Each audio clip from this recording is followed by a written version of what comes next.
একটা সময় আমি বলবো না, কার নাম বলবো না, ওই লোকটা, ওই কতগুলো লোক আসার পর থেকে শিল্পী সমিতি একটা দলের চাটুকার হয়ে গেছিল, ওদের মুখপাত্র হয়ে গিয়েছিল। সমিতির না, আমাদের শিল্পীদের সমিতি ছিল না তখন। সমিতিতে লোকজনকে, বাইরের লোকজনকে এনে মালা পরানো হতো, তাদেরকে পূজা করা হতো, তাদের ছবি দেওয়া হতো, আমাদেরকে নিয়ে যাওয়া হতো, ওনার সাথে দাঁড়ান, ওই সচিব আসছে, ওই পুলিশ অফিসার আসছে, ওনাদের সাথে ছবি তোলেন। এগুলো তো শিল্পীদের কাজ না। তাকে কেনই বা গ্রেফতার করা হলো, আবার 2 দিন পর আবার বেল দেওয়া হলো? কেস থাকলে আবার ছেড়ে দিলেন কেন? আমি রাজনীতি কখনোই করিনি, এখনো করবো না, ভবিষ্যতে। শিল্পীদের কখনোই রাজনীতি করা উচিত না। রাজনীতি যদি করতেই হয়, তার ক্যারিয়ার এইটা শেষ করে আরেকটা ক্যারিয়ার হিসেবে ধরলে তখন রাজনীতি করা দরকার।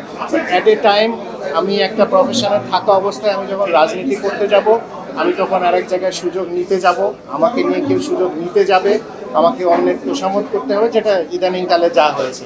আমাদের শিল্পীরা অনেকেই অনেক কিছু করে, বাট এরা কিন্তু সুযোগ নিত, সবাই সুযোগ নিতে গিয়েই এই মানে প্রবলেমগুলো হয়ে গেছে। যদি সুযোগ না নিত, আমরাও গিয়েছি, আমাদের দাওয়াত দিলে আমরা গিয়েছি, দাওয়াতে দাঁড়িয়েছি, ছবি তুলেছি, প্লাস আমাদের পিছনে তো পুলিশ দৌড়ায় না, আমাদের পিছনে তো কেউ বলে না তুমি এটা করলা কেন, ওটা করলা কেন। আমিও তো আওয়ামী লীগের পার্টিতে গিয়েছি, বিএনপির পার্টিতে গিয়েছি, ফাংশনে গিয়েছি, কেউ তো আমাদেরকে কোনোদিন বলে না। আমরা বিকজ কখনো সুযোগ নিতে চাইনি, আমরা আমাদের কাজ করেছি, আমাদের প্রফেশনাল কাজ করেছি, তার বাইরে আর কিছু করি। আমার কাছে মনে হয় এটা কাজটা প্রপার হয় নাই, যেটা আমি বুঝি। সোজা বাংলায় তাকে কেনই বা গ্রেফতার করা হলো, থানায় পাঠানো হলো, আবার তার বেলও দেওয়া হলো না, আবার 2 দিন পর আবার বেল দেওয়া হলো। তাহলে প্রসেসটা কি?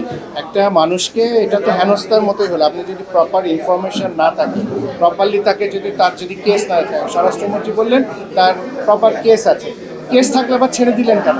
বেল হওয়ার কথা 22 তারিখে, 20 তারিখে ছেড়ে দিলেন কেন?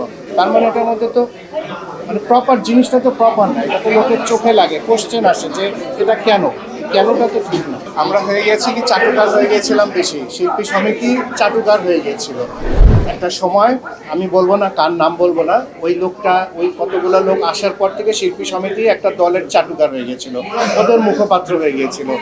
সমিতির না, আমাদের শিল্পীদের সমিতি ছিল না তখন। সমিতিতে লোকজনকে, বাইরের লোকজনকে এনে মালা পরানো হতো, তাদেরকে পূজা করা হতো, তাদের ছবি দেওয়া হতো, আমাদেরকে নিয়ে যাওয়া হতো, ওনার সাথে দাঁড়ান, ওই সচিব আসছে, ওই পুলিশ অফিসার আসছে, ওনাদের সাথে ছবি তোলেন। এগুলো তো শিল্পীদের কাজ না। আমরা যখন শিল্পী ছিলাম, আমার বাপরা যখন ছিল, চাচারা যখন ছিল ইন্ডাস্ট্রিতে, আমরা পুলিশের জন্য ফুটবল খেলেছি, চাঁদা তুলে তাদেরকে ডোনেট করেছি। এই সমিতি আসার পরে কি হলো? ওনারা এসে আমাদেরকে ডোনেট করে, শিল্পী সমিতিকে ডোনেট করে। তো দরকার নেই, শিল্পীরা তাদের জন্য, আমরা সেলিব্রিটি, আমি তাদের জন্য কাজ করতাম, ওদের জন্য গিয়ে দাঁড়িয়ে ছবি তোলা তো আমাদের কাজ না। আমরা কখনো এগুলো করিনি, বিকজ আমরা তো নিতাম না, আমাদের তো স্বার্থ ছিল না। এরপর হয়ে গেছে কি, স্বার্থ হয়ে গেছে যে আমি চামচামি করব, আমি যাব ওখান থেকে ফায়দা লুটবো। এই ফায়দা লোটার জন্যই এদের এই তোষামতকারীগুলো।